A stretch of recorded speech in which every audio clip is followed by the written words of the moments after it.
자, 첫 코너 뉴스픽 저희 시작하겠습니다. 더공감 여성정치연구소의 송문희 박사님 안녕하세요. 네, 안녕하세요. 네, 전혜연 시사평론가 안녕하십니까? 네, 안녕하세요. 자, 앞서 제가 제일 처음으로 말을 떼었던 어제 속보로 사실 좀 먼저 전해드렸던 김종철 전 정의당 대표의 성추행 사건. 지금 양쪽이 다 입장을 냈고 당 차원의 조치도 저희가 이제 보도를 해드렸고 자, 그 내용 이제 관련 지금까지 나온 내용들을 좀 정리해 보면서 같이 고민을 해보죠. 전혜연 평론가께서 좀 정리해 주시겠어요? 예, 제가 사건 소식을 정리해 드리기 전에 앞서서 꼭 드리고 싶은 말씀은 이 사건은 의혹 제기가 아니라요. 정의당에서 공식 기자회견을 열고 조사 결과를 발표한 것입니다. 네. 따라서 피해자에 대한 2차 가해라든가 이런 부분은 좀 우리가 다 조심해야 된다는 거 미리 말씀해 드리고요. 정의당이 어제 국회에서 긴급 기자회견을 열면서 그동안에 조사한 사실을 공개하면서 이런 부분이 알려졌습니다. 젠더인권본부를 맡은 배복주 부대표가 기자회견장에 참석을 했었는데요. 네. 사건은 지난 1월 15일 발생했고요. 정의당 김종철 대표와 당 소속 국회의원인 장혜영 의원이 이날 저녁 여의도에서 식사 자리를 가졌는데 네. 당과 관련한 여러 가지 내용을 대화를 했었고 면담은 순조롭게 진행됐지만 면담 종료 나오는 길에 김종철 대표가 장혜영 의원에게 성추행을 하는 사건이 발생했다라고 했습니다. 장혜영 의원이 1월 18일 이것을 해당 사건을 인권본부에 알렸고 인권본부에서는 다음과 같이 이제 기자회견을 통해서 밝혔는데 이 사건은 다툼의 여지가 없는 명백한 성추행 사건이다. 가해자인 김종철 대표 또한 모든 사실을 인정했다라고 했고요. 네. 김종철 대표가 지금 성추행으로 사퇴했고 당규에 따라 직위 해제가 된 상태입니다. 네. 이제 김종철 전 대표가 되는데 김종철 전 대표도 명백한 성추행 가해를 저질렀다라고 인정을 했고요. 입장문을 통해서 피해자, 당원, 국민 여러분께 사죄드린다는 심정을 밝히기도 했습니다. 이런 사건의 경우에는 사실 피해자 실명이나 신원을 동의 없이 밝히는 것이 굉장히 문제가 될 수가 있는데 네. 이번 사건의 경우에는 기자회견 시점 즈음에 장혜영 의원이 직접 입장문을 내서 그랬죠. 내가 피해자라는 사실을 밝혔는데요. 이 사건의 피해자라는 것을 밝히게 된 과정에서 굉장히 고민이 많았다는 신경을 또 같이 드러내기도 했고 네. 2차 가해에 대한 두려움도 사실 있었다는 점도 인정을 했습니다. 그럼에도 불구하고 평등한 인간으로서의 존엄을 훼손당했다는 충격, 고통에 대해서 언급을 했죠. 그래서 이 문제를 단순히 어떤 정당 내에서 일어난 문제라기보다는 우리가 인간의 존엄이란 과연 무엇인가에 대한 깊은 질문을 던졌다라는 또 평가가 나오고 있고요. 예. 장 의원이 강조한 말이 있는데 피해자다움과 가해자다움도 존재하지 않는다라고 얘기를 했습니다. 이 피해자다움이라는 것은 뭐냐면 우리가 보통 피해자는 어떤 모습일 것이다라고 생각을 하거든요. 그렇죠. 이게 두 가지 의미가 있는데요. 하나는 저 여성이 뭔가 잘못했으니까 이런 일이 일어났겠지라는 피해자담이 하나 있고 두 번째로는 피해당한 여성은 일상생활도 못해야 되고 웃지도 말아야 되고 어떻게 피해자가 저렇게 멀쩡해라고 하면 안 된다라는 것이죠.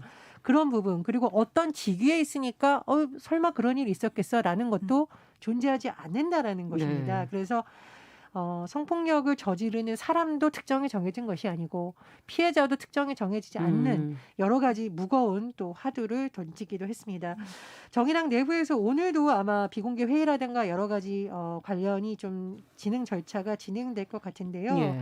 이 부분을 놓고 정치권에서 여러 가지 논평이 나오고 있습니다만 사실 가장 중요한 것은 이런 피해가 다시는 발생하지 않도록 그렇죠. 우리가 무엇을 고민해야 하는가라는 과제인 것으로 보입니다. 네. 참, 또 함께 살펴볼 뉴스가 또 하나 더 있어서 국가인권위원회가 지금 고 박원순 전 서울시장의 성추행 의혹에 대한 직권조사 결과 성희롱이 맞다 하는 그런 결론도 나와 있어서 이 내용도 간단히 좀 전해 주시죠. 인권위의 경우는 5개월 정도 직권 조사를 했고요. 25일 박원순 전 서울시장의 비서 성희롱 의혹에 대해 성희롱에 해당한다라고 밝혔습니다. 인권위 직권조사에서는 예를 들면 이제 여러 가지를 봤는데요. 피해자의 휴대전화를 디지털 포렌식한 자료라든가 네. 또는 피해자로부터 들었다거나 메시지를 직접 받다는 참고인 진술, 피해자 진술의 구체성, 일관성 등을 봤다라고 하는데요. 예를 들어서 박 전 시장이 늦은 밤 시간 피해자에게 부적절한 메시지, 사진, 이모티콘을 보낸 것 등등을 사실로 인정 가능하다라고 결론을 내렸고요. 따라서 성적 굴욕감이나 혐오감을 느끼게 하는 성적 언동으로 성희롱에 해당한다라고 밝혔습니다. 그런데 이 서울시 관계자들이 이 성추행을 방조했거나 묵인했다 또는 피소 사실을 유출했다 등의 의혹에 대해서는 진상 규명을 못했다라는 결론이 내렸는데요. 조사 과정에서의 한계라든가 이런 부분은 또 앞으로 풀어야 될 과제로 지적이 됐습니다. 네. 자, 그렇다면 이제 좀 두 가지 얘기를 동시에 조금 저희가 해야 될 것 같은데 어떻게들 보시는지 뭐 당에 대한 어떤 국민의 실망감 뭐 이런 것과는 별개로 정의당의 어쨌든 신속한 대처는 저는 또 긍정적으로 볼 만한 부분도 있다는 생각도 들고요. 어떻게 보셨습니까? 정의당 당대표의 이런 성추행 사건은 좁게 보면은 정의당에 대한 국민의 실망감이 매우 크게 만들었고 큰 상처로 남을 것이다. 한편에서는 그럴 수 있습니다만 또 한편에서는 앞으로 한 발 나아가는 계기도 될 수 있겠다 생각이 든 것이 이번에 정의당에서 이거를 수습하는 과정을 보면서 일단 가해자라고 스스로 인정한 전 김종철 대표가 아주 신속하게 변명하지 않고 인정하고 사과를 했고 네. 당도 매우 신속하게 직위 해제와 여러 가지 조치를 취한 걸 봤을 때 장혜영 의원이 고민을 하면서 당에 이런 문제를 얘기했을 때 얼마나 깊은 고민이 있었겠습니까만 우리 당이 이런 문제를 잘 해결해 줄 거라는 믿음이 있었기 때문에 가능하지 않았을까. 특히 피해자들이 용기 내어서 말하지 못하는 거는 대다수가 내가 이런 얘기를 했지만 달라질 게 없을 거야 라는 무기력감이 주된 원인일 수가 있는데 네. 이번 정의당의 이런 신속한 대응은 다른 당에서도 비슷한 사건들이 워낙 많고 있기 때문에 다른 당에서도 이런 부분은 사실은 같이 해나가야 되는 부분이 아닌가. 앞으로 이런 사건이 생겼을 때 장혜영 의원이 가해자다움의 허상에 대해서 얘기를 했잖아요. 예. 성폭력을 저지르는 사람은 따로 정해져 있지 않다. 누구라도 동료 시민을 동등하게 존엄한 존재로 대하는데 실패하면은 가해자가 될 수 있다. 이 말은 그 사람 그럴 사람이 아니야 라는 그런 어떤 변명이 통하지 않는다는 거죠. 그렇기 때문에 민주당에서 그동안 어떤 이런 지자체장의 어떤 성비위 사건에 대해서 그럴 일이 없다거나 아니면 2차 가해를 한 이런 부분에 대해서는 좀 본받아야 되지 않겠나 이런 생각이 들고 지금 정치권에 이렇게 아주 만연한 이런 예. 성폭력이나 성추행 이게 왜 일어나는가. 예. 이런 부분에 대해서 사실 다른 나라 같은 경우에는 그런 정치권에 대해서 이런 성비위 사건에 대해서 실태 조사도 하고 기준도 만들고 매뉴얼도 있어요. 그런데 우리나라 같은 경우에는 이런 게 제대로 조사되지도 않고 예. 이런 사건이 발생했을 때 어떻게 한다는 그런 것도 없죠. 이번에 예. 국민의힘에서도 뭐 한 진실화해를 위한 과거사 정의위원회에 추천되었던 변호사가 성추문 사건으로 사퇴를 했는데 예. 그냥 당 차원에서 사과하고 말죠. 예. 그렇기 때문에 특히 정치권이나 고위직의 이런 성추문이나 성비위에 대해서는 무관용의 어떤 원칙을 세우고 이걸 제도화해야 된다. 이런 생각이 좀 많이 들었습니다. 네. 어떻게 보셨습니까? 저는 이제 이번 사건을 보면서 우리 사회가 성평등 사회로 조금 나아가고 있지만 한편으로는 아직도 풀어야 될 과제가 많다라는 무거운 과제를 다시 한번 인식시켜줬다라고 생각을 하는데요. 사실 예전에는 성폭력이라든가 이 성범죄가 권력에 의한 위계 구조라기 때문에 굉장히 사회적으로 낮은 지위나 열악한 환경에 놓인 여성들의 문제일 그랬죠. 것이다라는 인식이 많았습니다. 예. 물론 이제 그런 부분이 더 약자들이 많죠. 그러나 서지영 검사의 미투를 보거나 장혜영 의원이 이번에 어떤 실체를 알린 것을 보면서 이것이 권력에 의한 위계구조이기도 하지만 남성과 여성 간의 이 시선차에 대한 우리 사회 구조적 문제라는 것이 다시 한번 드러난 것이죠. 예. 보통 일반적으로 현직 검사, 현직 국회의원이면 굉장히 높은 직이라고 그렇죠. 생각을 하잖아요. 네. 그러나 그 안에서도 남성과 여성 간에 있어서의 불평등한 구조는 분명히 작용을 하고 있다. 그래서 이런 부분에 있어서 성인지 감수성을 우리 사회가 어느 정도까지 지금 인지하고 있는지 다시 한번 봐야 된다는 생각이 들었고요. 네. 두 번째로 좁게 보자면 역시나 정치권의 문제인데 예. 저 이제 제가 정당 취재를 하면서 절망감을 느꼈던 부분이 항상 말하지만 평소 상대 정당에 대해서 엄청 날카롭고 예리했던 사람들이 본인 정당의 문제에 대해서는 늘 느슨하고 할 말 안 합니다. 왜냐하면 정치권이라는 곳의 특성이 이 안에서 대부분 돌아가는 시스템입니다. 예. 당직도 그 안에서 돌아가고요.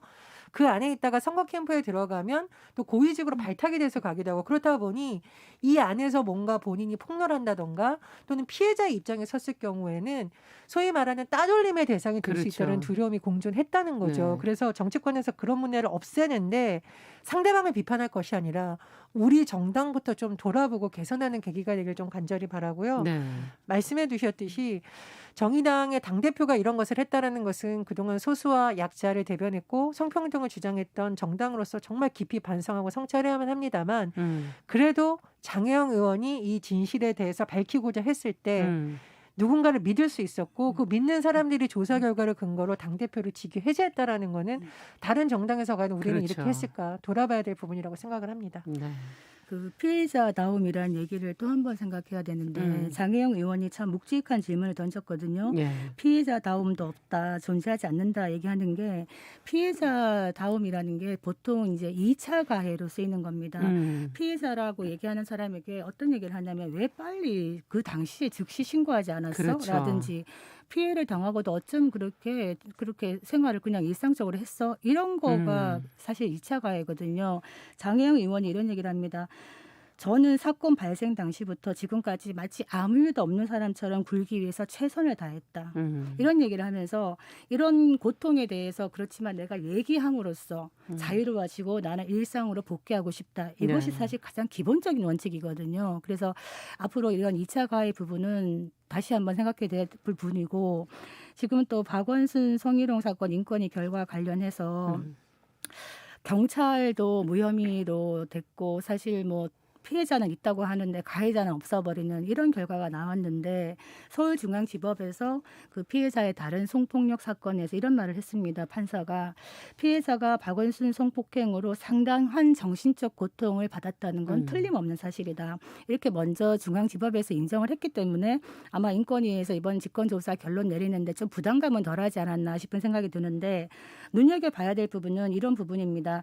이게 단순한 성희롱의 문제가 아니라 사실은 권력 관계라는 거죠. 직장 그렇죠. 내의 권력 네. 관계라는 거죠. 네. 지자체장이 비서 그리고 지금 말한 그 장혜영 의원 건도 사실은 당 대표와 비례 초선이라는 권력 관계가 존재하는 것이고 위기가 존재한다. 그래서 넓게 보면 이거는 직장 내의 갑질일 수도 있다는 부분입니다. 그래서 공적 영역에서 그 두 사람이 겉으로 봤을 때 친밀한지 안 한지 이런 건 중요하지 않다. 공적 영역에서는 이 노동 현장이라는 게 성적 언동이 허용될 수 있는 공간이 아니다라는 네. 건 매우 중요한 인권위의 조사 결과라고 봅니다. 네. 저는 꼭 말씀을 드리고 싶은 게 지금 이제 여성가족부에서 2차 가해와 관련해서 조금 더 이제 구체적인 내용을 만들고 그것을 뭐 지자체라든가 관련 교육의 지침으로 삼으려는 움직임이 있다라고 합니다. 그래서 예. 너무 뭐 이제 세부적인 것은 이제 나오겠지만 당장 우리가 2차 가해를 하지 않는 것은 피해자가 어때서 이렇겠지라는 추측을 함부로 하지는 안 된다는 것이고요. 장혜영 의원 같은 경우에는 본인이 용기 내서 본인의 신분을 밝혔습니다만은 예. 특수한 환경에 놓여 있는 많은 여성들은 또 본인의 신분을 밝힐 수 없는 경우도 그렇죠. 있어요. 그렇죠. 비공개로 진행되는 네. 경우도 있습니다. 그럴 경우에는 옆 사람들이 나서서 이 피해자 신원을 노출한다거나 피소 사실을 유출한다거나 이런 것은 사실상 다 2차 가해에 해당이 되거든요. 그러네요. 그렇지 않도록 해야 된다고 좀 부탁의 말씀을 드리고 싶고 특히 저는 정당에서 활동하시는 분들이 댓글을 통해서 피해자를 가해행위하는 이런 행위는 정말 정치라는 것이 현재의 문제를 개선하고 나아가서는 국회를 통해서 법을 만드는 곳이잖아요. 그렇죠. 그런데 법적으로 금지된 행위를 서로 하면서 하는 것은 정말 문제가 있는 겁니다. 그래서 네. 각 정당의 지도부들도 이런 사건이 발생했을 때 당원들이라든가 의원들부터 그런 행동을 하지 않도록 각별하게 주의를 주고 보다 근본적으로는 교육을 좀 강화해서 그런 인식을 좀 사전에 차단하라는 그런 노력이 필요하다고 봅니다. 사실은 이거는 정말 이렇게 남녀 이런 걸 떠나서 연대가 필요하다고 봅니다. 그럼요. 이런 부분은 나의 문제일 수도 있고 나의 가족의 문제일 수도 있는데 어제 전평론가랑 나가면서 한 얘기 중에 실제로 있었던 이야기를 얘기하면서 이번에 이런 많은 의혹들에 대해서 그 상대방 피해자가 너무한 거 아니야? 이런 식으로까지 정치적 음모 아니야? 이런 식으로까지 아직까지 얘기하는 사람들이 있습니다. 거기에 대해서 그 사석에 있던 사람이 만약에 그 여성이 당신의 딸이라면 어떻겠느냐 그렇죠. 그렇게 딱 반문을 했더니 왜 내 딸을 들먹거리냐 그래가지고 그 자리에 싸움이 났다 이런 얘기를 하면서 역지사지 해보자 이걸 남의 문제로 생각하지 않고 나부터 돌아보자 그리고 이런 문제가 났을 때 정치권에서 자기 당에 대해서는 눈을 감으면서 다른 당의 문제에 대해서는 정략적으로 이를 활용하려고 하는 이런 것들도 근절돼야 된다고 봅니다. 네. 정확히 말씀을 드리자면 피해자가 좀 너무한 거 아니야? 좀 참을 수 있는 거 아니야? 라고 해서 그분에게 그럼 본인 딸이라면 그분이 상을 뒤집었대요. 그러니까 쉽습니다. 내 가족이 이런 일을 당한다면 어떨까라고 생각을 하면 해법이 명확하거든요. 이것을 뭐 남녀의 성대결로 볼 것이나 특정인의 문제를 생각하는 것이 아니라 나의 일, 내 가족의 일. 있다면. 그렇습니다. 네. 내 가족의 일. 그리고 그런 일이 일어나지 않게 어떻게 하느냐 고민하면 굉장히 해법이 쉴 것으로 보입니다. 네, 지금 뭐 장애형을 일상으로 국회로 그 뭐 해시태그도 확산되고 있다는데 피해자의 일상으로의 복귀 굉장히 중요한 문제인 것 같네요. 자, 두 번째 문제는 저희 정치권에서 최근 언급되고 있는 자영업자 손실보상제에 관련된 얘기를 좀 해볼까 하는데 여론이 좀 엇갈리고 있는 부분들이 있습니다. 문재인 대통령이 어제 제도화를 검토하라라는 이제 지시를 했다고 저희 보도가 나왔는데요. 관련 내용을 송은희 박사께서 좀 정리해 주시면 저희 같이 한번 고민해 보죠. 지금 그 자영업자 손실보상제가 사실 뜨거운 화두가 되고 있습니다. 네. 정세균 총리가 이 부분에 대해서 홍남기 부총리가 재정은 화수분이 아니다. 네. 이렇게 난색을 표하니까 기재부의 나라냐 이런 식으로 얘기를 하면서 좀 압박을 하고 있고요. 예. 또 더불어민주당도 같이 공세를 펴고 있는 상황인데 이런 부분의 어떤 잡음을 국정 최고 지도자인 대통령이 나서서 좀 정리하는 듯한 그런 모양새입니다. 문 대통령이 자영업자의 손실보상 그 제도화를 검토해라라고 첫 언급을 했습니다. 네. 지금 코로나19로 많은 자영업자들이 고통을 받고 있기 때문에 이런 부분에 대해서 제도화를 해야 되는데 단서가 붙습니다. 재정이 감당할 수 있는 일정 범위에서 손실보상을 해야 된다라고 얘기를 하고요. 일종의 가이드라인을 지금 얘기를 했는데 네. 지금 여야 할 것 없이 주로 여당입니다만 이런 손실보상의 법안이 한 8개 정도가 나와 있거든요. 근데 이게 지급 방식이라든가 또 재원을 어떻게 마련할 것인가가 제각각이기 때문에 이걸 구체화하는 데는 좀 진통이 따르지 않겠나 이런 생각이 듭니다. 네. 자, 지금 뭐 실업급여하고 좀 비교하면서 왜 내가 낸 세금으로 뭐 또 자영업자 지원하냐 하는 그런 반대 의견도 있고요. 또 포퓰리즘 아니냐 하는 지적도 나오고 있고 한편으로는 기업이 위기에 처했을 때도 기업과 수많은 직원을 위해 나라 돈을 투입하는 경우가 있는데 이렇다면 이거는 형평성에 어긋나는 거 아니지 않겠는가 하는 지적도 있고요. 자, 두 분은 어떻게 이 사안을 바라봐야 될지 이 자영업자 손실보상제에 대한 얘기를 좀 해보도록 하죠. 그런데 이제 최근에 그 형평성 논란에 관해서는 우리가 감안해야 될 것이 영업금지 제한 조치를 그렇죠. 정부에서 내려서 장사를 못한 업종들도 있거든요. 네. 그냥 경기가 어려우니까 다 어렵다가 아니라 방역이라는 공공의 목적을 위해서 정부에서 사실상 이 사람들의 생존권에 대한 어떤 부분에 제한을 내린 것입니다. 네. 그렇다면 이 부분에 대한 보상을 하지 않는 상황에서 언제까지 이렇게 할 수는 없다라는 거죠. 네. 그래서 일각에서는 너무 뭐 따뜻하게만 감성적인 제도냐, 그러니까 감성적인 제도라고 볼 것이 아니라 이런 상황에 방역을 계속하려면 현실 가능한 대안을 줘야 되는 거거든요. 네. 그런 차원에서 생각해 봤으면 좋겠고요. 두 번째로는 재정 건전성 굉장히 중요합니다. 그런데 네. 바이든 행정부 출범하고 나서도 지금 대규모의 어떤 지원 정책을 계속 얘기를 하고 있어요. 네. 그 이유는 뭐냐면 재정 건전성이 안 중요한 것이 아니라 지금 이 상태로 자영업자라든가 중소기업이 몰락했을 경우에 회생이 더 어렵다. 거기에 드는 비용이 더 클 수도 있다는 인식 때문이거든요. 예. 그런 부분도 좀 같이 고려해서 국회에서 그럼 이것을 특별법으로 할 것인지 아니면 상시적으로 할 수 있는 그러니까 다른 상황에서 적용했을 법이 있는지 이렇게 생산적인 논의를 해야지 뭐 포퓰리즘이다 아니다라고 해서 해결될 수 있는 문제는 아니라고 봅니다. 그래서 저는 국회 차원에서 좀 신속한 논의가 되는 것이 오히려 좀 적당한 해법을 찾을 수 있는 길이 아닐까 생각합니다. 네. 그 정부의 방역 정책에 적극적으로 이제 같이 도움을 주면서 사실은 많이 힘든 자영업자나 소상공인 부분에 대해서 손실 보상이 어떤 식으로든 이루어져야 된다는 취지에는 저는 공감합니다. 네. 그런데 이걸 법으로 한다, 법제화한다는 부분에 대해서는 많은 걱정이 앞서는 부분이 왜요? 첫째는 네. 소상공인이나 자영업자분들도 이걸 법제화하는 게 썩 달갑지만은 않을 수 있다. 왜 예. 그러냐?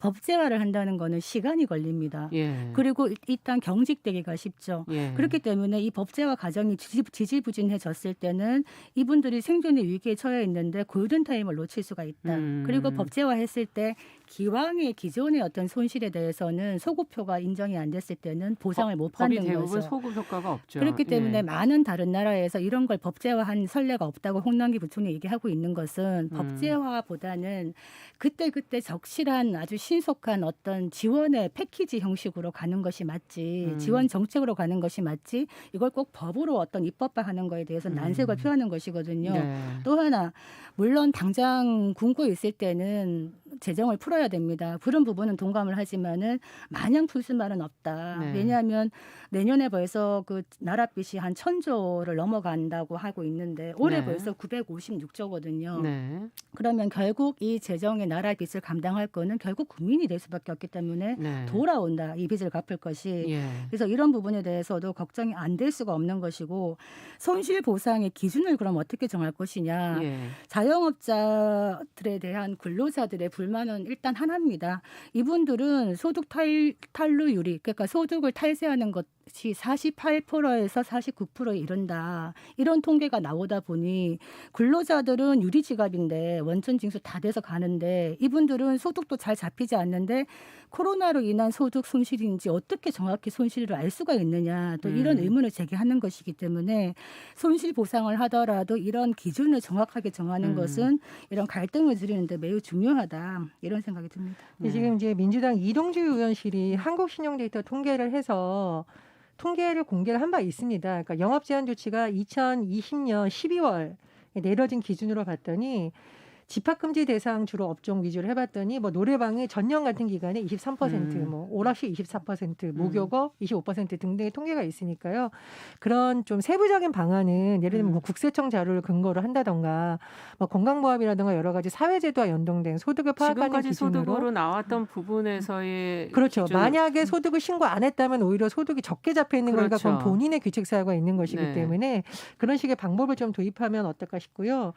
일각에서는 사실 지금 기금 얘기도 나오고 있습니다. 왜냐하면 기금이라는 것이 좀 한시적 성격이 있고 신속하게 집행할 수 있기는 한데 이 과연 기금이 자발적으로 또 만들어질 수 있겠느냐. 그럼 어떤 기금을 쓰느냐도 역시 만만치 않다라는 논의가 있거든요.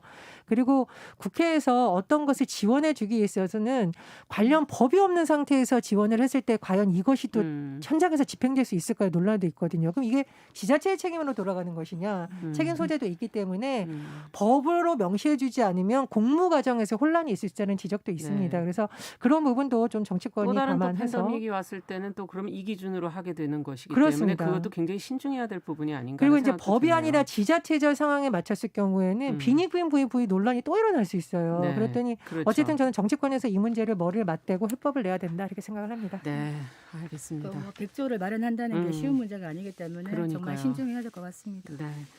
전 뉴스픽 전혜연 평론가 더공감 여성정치연구소 송문희 박사 두 분 말씀 잘 들었습니다. 오늘 시간상 여기까지 듣겠습니다.